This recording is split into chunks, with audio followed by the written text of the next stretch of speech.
Mafia গার্লের মুখে আগুন নামটা শুনে ভিতরে স্যাত করে উঠল। আল্লাহ, এ তো দেখি উল্টো চক্র। যেখানে মাফিয়া গার্লকে আমি খুঁজছি সেখানে সে উল্টো আগুনের তালাশ করছে।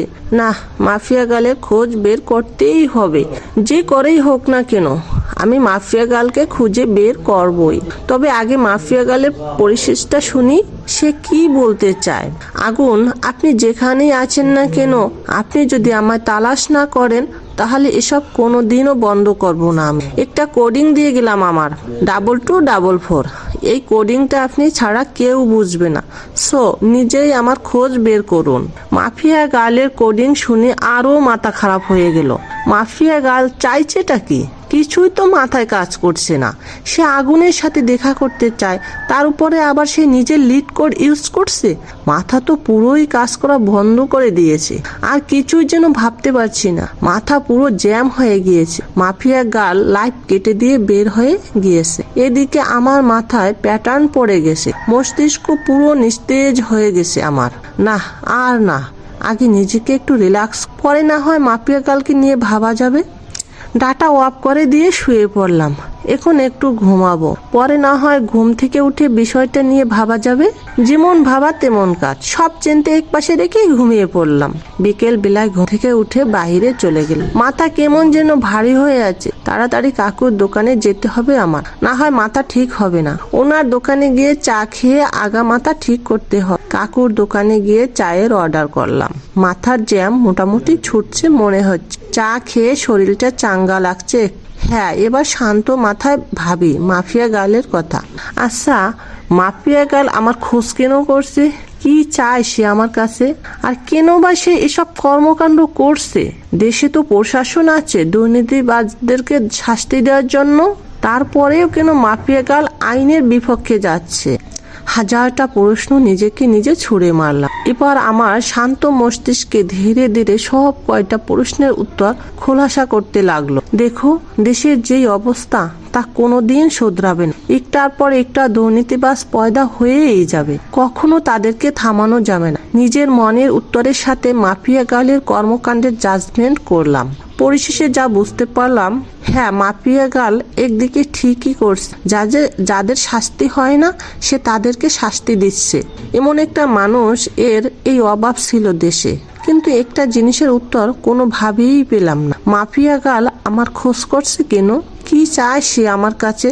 এটার উত্তর আমার জানতেই হবে। তবে তার জন্য মাফিয়া গার্লকে দরকার আমার। হ্যাঁ, মাফিয়া গার্লকে দরকার আমার। মাফিয়া গার্ল, তুমি অপেক্ষায় থাকো, জলদি দেখা হচ্ছে তোমার সাথে। কাকুর দোকান থেকে উঠে চলে ভিতরে। খালি একটা জিনিস এই কাজ করছে মাফিয়া গার্লের খোঁজ বের। হ্যাঁ, সেটা আমি অতি শীঘ্রই বের করে তারপর হবে আসল খেলা। যদি অসাধু কোনো মতলব থাকে আগুনকে নিয়ে মাফিয়া গার্লের, তখন মাফিয়া গার্ল বুঝতে পারবে যে কত ধানে কত চাল। আগুনও কোনো ফেলনার জিনিস না, সেটা সে তখন হাড়ে হাড়ে টের পাবে। তবে তার একটা হেস্তনেস্ত করবই আমি। সে আগুনকে হয়রানি করিয়েছে। সে জানে না যে সে আগুন নিয়ে খেলা করছে। যেই আগুন বছর 3 আগে জ্বলে উঠেছিল, সেদিন কয়েক শতাধিক মানুষের চোখে মুখে ছিল কান্না আর আতঙ্কে ছিল পুরো দেশ। আর সেই আগুনকে মাফিয়া গার্ল নামক 2 দিনের একটা মেয়ে ফোর্স করে দেখা করার জন্য, এটার মজা তাকে বোঝাবই আমি। এসব নিয়ে ভাবতে ভাবতে বাসায় এসে কিছু সময় বই নিয়ে ঘাটাঘাটি করে উঠে পড়লাম। তারপর খেয়ে দিয়ে বিছানায় পিঠ এলিয়ে দিলাম। শুয়ে শুয়ে ফেসবুকিং কোর্স নিউজ ফিড ঘাঁটছিলাম। তখনই মাফিয়া গার্লকে নিয়ে একটা পোস্ট সামনে। কে যেন গ্রুপে মাফিয়া গার্লকে নিয়ে পোস্টের ক্যাপশনে ছিল লেখা, mafia girl is the best woman the world. ইস, আমিও যদি মাফিয়া গার্লের মতন হতে পারত। পোস্টটা দেখে একটাই রিয়াকশন মনে পড়লো, বাবা গো বাবা আর টুরু লাভ। আরে বেটা, তোর যদি এতই মাফিয়া গার্লের মতন হওয়ার ইচ্ছে, তাহলে লিঙ্গ পরিবর্তন করে মাফিয়া গার্লের মতন কাজকর্ম শুরু করলেই পারি। যত সব বিরক্তিকর পোস্ট। মাথা পুরো বিগড়ে যাচ্ছে মানুষের।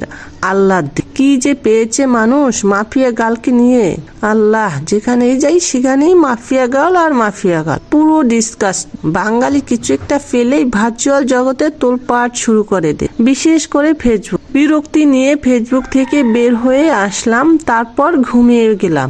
পরের দিন সকালবেলায় উঠে কলেজে চলে গেলাম, কিন্তু আমি আমার খোঁজ চালু করে দিয়েছি। মাফিয়া গার্লের খোঁজ করতে করতে 2-1 দিন কেটে গেল। অনেক চেষ্টা চালিয়েছি মাফিয়া গার্লের খোঁজ বের, কিন্তু কোনো রকমই খোঁজ বের করতে পারলাম। কিন্তু আমি হাল ছাড়ব। তবে একটা কথা, আমি যদি পাওয়ার খাটাই তাহলে ঘন্টা খানিকের মধ্যে মাফিয়া গার্লের খোঁজ পেয়ে যাব, কারণ আমার জন্য কোনো কিছুই অসম্ভব না। আমি সেই খাতারনাক খিলাড়ি যে কিনা অনেক বড় বড় মাপের মানুষের হাল খারাপ করে দিয়ে। আমি সেই আগুন। আমি একবার হাতের ইশারা করলেই মাফিয়া গার্লকে আমার সামনে নিয়ে চলে আসবে আমার ছেলেপেলে। কিন্তু আমি চাই না আমার পাওয়ার খাটাতে, আমি চাই নিজের বলে ওকে বের করব। আর তাছাড়া পাওয়ার খাটাতে গেলে আমার অতীত সামনে চলে আসবে, কিন্তু আমি চাই না আমার অতীত সামনে আস। তাই চুপিসারে খোঁজ চালাতে থাকলো। এভাবে আরো কয়েকটা দিন কেটে গেল। আমি মাফিয়া গার্লের খোঁজ চালু রাখলাম, এখনো তাকে বের করতে পারিনি। তবে হঠাৎ একদিন আরেকটা ভয়ঙ্কর ঘটনা সামনে এলো। মাফিয়া গার্ল সেই এসপিকে মেরে ফেলেছে। শুধু তাই নয়, রাফিদের থেকেও বিভৎসভাবে মেরেছে তাকে। এসপিকে মেরে তার জনঙ্গ কেটে মুখের সাথে সেলাই করে কারেন্টের খাম্বায় লটকে রেখে হাতে গলার মধ্যে একটা নেম প্লেট ঝুলিয়ে দিয়েছে, যাতে লেখা আছে, আমি এসপি এনামুর। দুর্নীতির জন্য আজ আমার এমন ভয়াবহ মৃত্যু হয়েছে। এবার তো আরো আতঙ্ক ছড়িয়ে গেল। আগেরবার রাফিদ, এবার প্রশাসনিক কর্মকর্তা। এমন কর্মকাণ্ড করে মাফিয়া গার্ল এবার আরো ভাইরাল হয়ে গেল দেশে। এদিকে আমার মাথায় তো বাজ পড়েছে, বাজ পড়ার মতন অবস্থা। না, এবার আর চুপ থাকবো। মাফিয়া গার্লকে এবার টেনে হিচড়ে বের করেই আনবো আড়াল থেকে। আমি এসব নিয়ে ভাবছিলাম, তখনই শামীমের ফোন। কিরে তুই কই রে? চৌরাস্তার মোড় কেন? রামিসা তোর খোঁজ করছে, তাড়াতাড়ি কলে আয়। হঠাৎ রামিসা আমার খোঁজ করলো কেন? তা আমি জানবো কি করে? তুই কলেজে এসে ওর থেকে জেনে নে সে কেন তোর খোঁজ করছে। ওকে, আমি আসছি। ফোন রেখে দিয়ে কলেজের উদ্দেশ্যে রওনা দিলাম। আজ 2 দিন কলেজে যাওয়া হচ্ছে না, কারণ শরীর একটু অসুস্থ।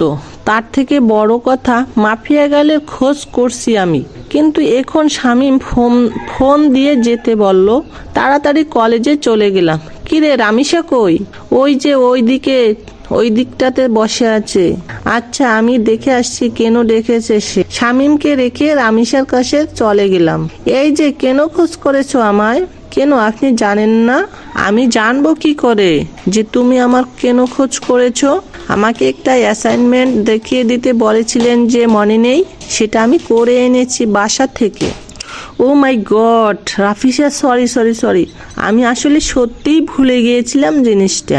পাঠকরা হয়তো ভাবছেন যে তাকে আমি কখনো অ্যাসাইনমেন্ট দেখিয়ে দিতে বলছি, আর তার সাথে আমার কথা হলো কি করে।